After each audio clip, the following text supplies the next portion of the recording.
All right, guys, so information is finally here, and we are going to be going through the kit for Archangel. We're also going to be going through the kit as well for Nemesis, who is going to be the support character and the last character here before this Dead Sea team that we didn't know about, but is going to be revealed. So we're going to go through the kit here. He's going to be a support character for the Dead Sea team. Also going to go through Red Hulk's Awakened abilities. Those are also listed here as well. So let's actually dive right on into it. So Archangel and Nemesis, we're just going to read this quick paragraph right here, and then we'll go down to the kit. So today we're staring death in the eyes as we'll be taking a closer look at Archangel, Apocalypse's Death Horseman, and his new ally in arms, Nemesis. Archangel will be leading the Dead Sea team, who will reign over raid lanes, and the full team will consist of Dark Beast, Magneto, Psylocke, and Nemesis. Let's dive into the two newest Dead Sea characters, starting with the Horseman of Death. You can probably hear my kids in the background. All right, so for Archangel here, so he's gonna be the blaster for this team. He's gonna have high damage and focus. He can not only level enemies with big attacks, but his passive ability, Fallen Angel, brings a litany of mechanics to bend the battle to your will. All right, words. Let's go down here. This is the really interesting part of it. On kill, he generates ability energy for all Dead Seed allies, and then on ally crit, he heals himself and all Dead Seed allies. As on Encore, this Horseman also grants additional armor and crit chance to the Dead Seed allies as well. He also does do some barrier, and he also reduces the speed bar for all enemies on any enemy death. So that's going to be pretty interesting to pay attention to here. So in this passive ability called Fallen Angel, we're going to start there.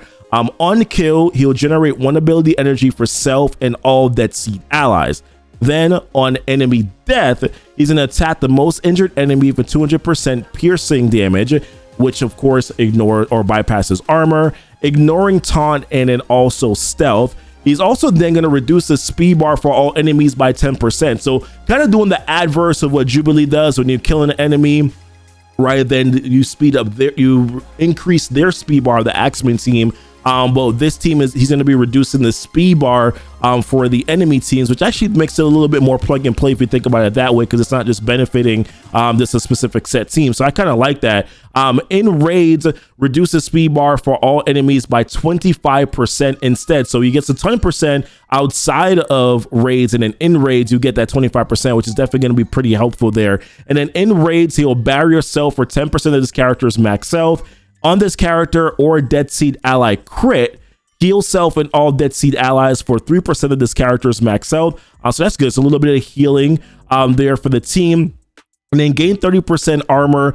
Dead Seed allies gain 30% armor. And then he also gives them an increased crit chance of 15% also. And then if we go to his ultimate ability, very, very strong ultimate here. So Angel of Death, 3 out of 3 energy cost. So pretty big deal, right? He's gaining ability energy on kill. He's going to be able to do this ultimate quite often, right? Quite often, he's going to be able to get to this ultimate ability. Transfer all negative positive effects, excluding taunt and regeneration, from the primary target to self, and then flip 3 random positive effects to negative effects. And then he's going to attack the primary target for 700% piercing damage.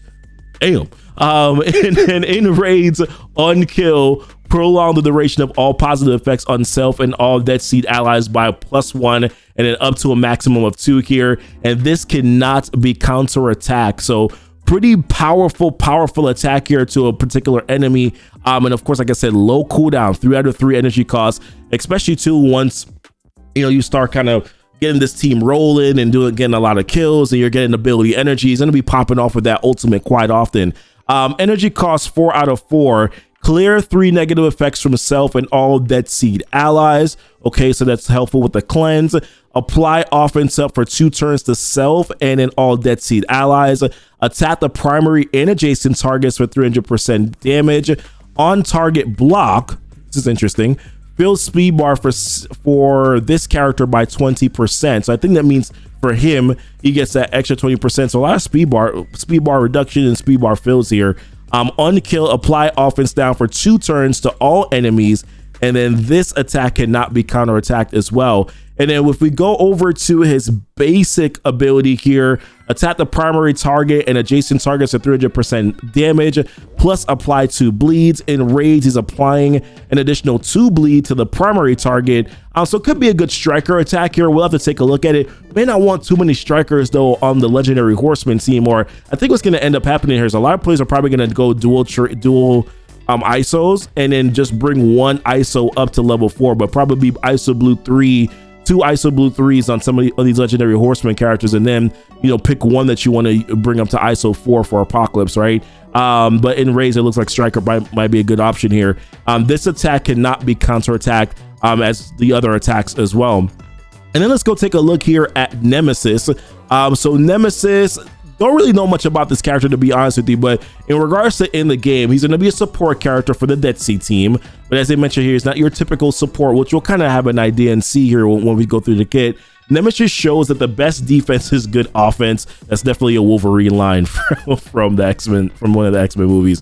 All of his attacks steal enemy health and distributed to Dead Seed allies, bypassing heal block. Okay, that's helpful. His passive ability Armor Breach grants Dead Seed allies additional damage, and then along with granting himself speed bar and speed up when a Dead Seed ally drops below 50% health. So that could definitely be useful. He's gonna have the villain trait.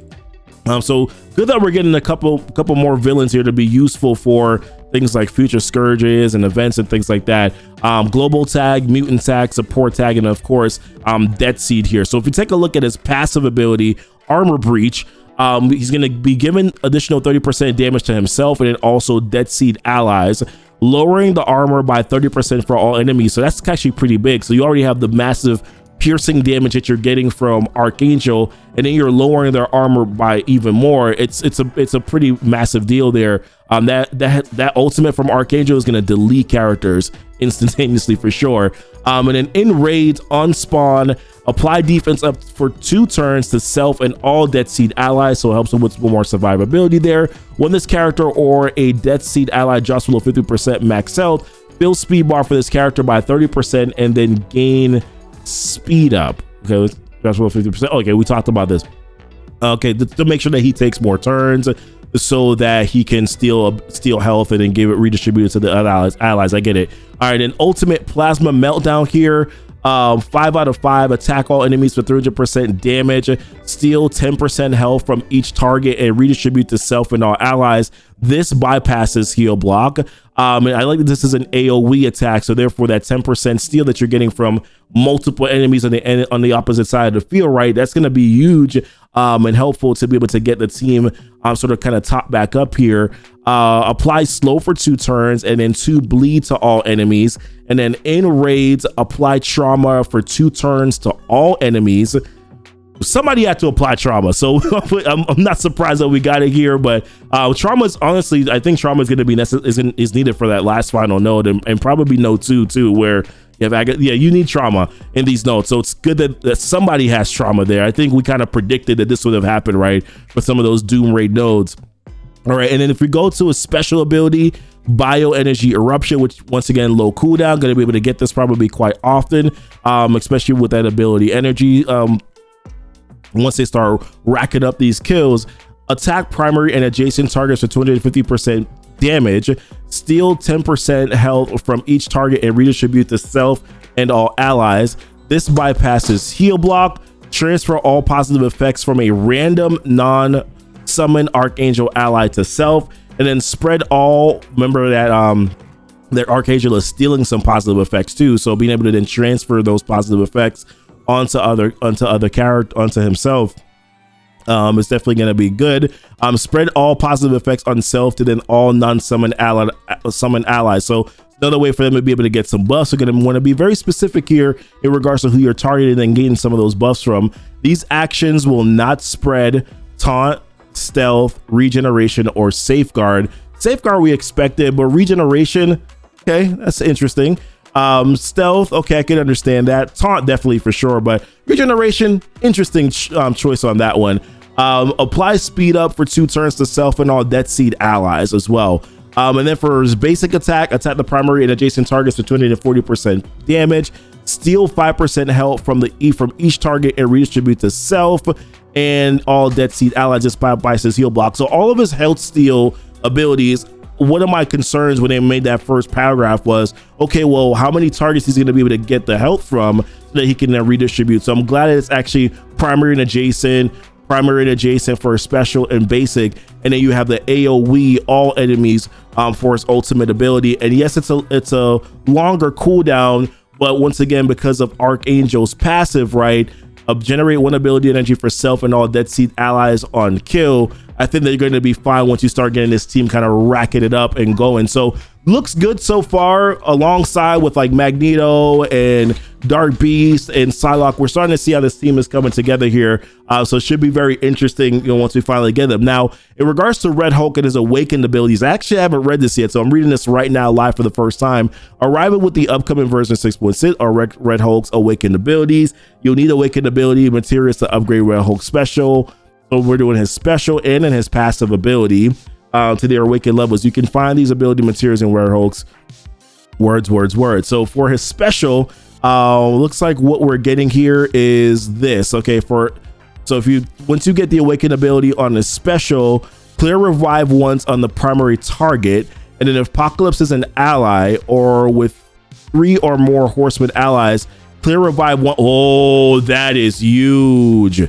Clear revive once on adjacent targets as well. That is massive. That's big. That's a big deal, guys. That's a big deal for sure, especially, well, in arena, things like that, right? People want to run Dormammu. This is a big deal. I like this one. I like it a lot. It has the ability, though, to be kind of broken, so we'll see how it kind of works. Like, it just makes him that much more stronger. And then here, too, in war, he'll fill the speed bar for 1 random adjacent Horseman ally by 10%. I don't know where this may be helpful in war, though. A lot of people are just running Gamma with Gamma, like the full Gamma team. So I don't know necessarily how this is going to work out. This might be something to look forward to in the future. Looks like they're thinking if you're going to use the full team in war, this is kind of what would be helpful at that point.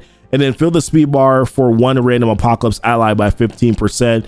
Man, really curious to see what Apocalypse's kit is going to look like, right? Hopefully it's not going to be too crazy, but it also should be crazy for all the work that we're doing to get this damn character.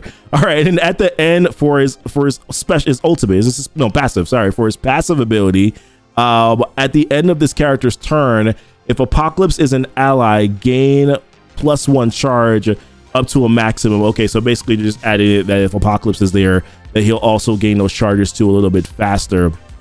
Actually, this is big, right? So that means that if he's with any other Horseman, if he's with a full Horseman team, and if Apocalypse is an ally, or if Apocalypse is just there, period, that he's also going to be able to gain the additional charge when an enemy attacks this character. Okay, that's pretty good. That's pretty good. Apocalypse and all Horseman allies, and he gives them an extra 60% focus. So the passive is good. I think the special definitely is the one that pops out to me, just because of being able to clear the revive ones off the remaining enemies here. What are your thoughts, guys? I mean, Archangel definitely has some interesting stuff in his kit. A little bit of Scarlet Spider with a 3% health steal, a little bit of prolonging of the negative effects. Kind of reminds me a little bit of Ultron, right? So a lot of stuff going on here in this kit that I think are good. I think Nemesis's kit should be helpful. The health steal is good, that it's hitting multiple targets, and that you're able to redistribute that health that you're stealing from multiple targets. Otherwise, if it was just a primary target, I would have said it probably is not enough for raid content. But it looks like it might actually work out fine here moving forward. So listen, good stuff so far. There's still like a ball to drop, right? Like, we still need to know what the hell is going on with the minions. But so far things look pretty good here.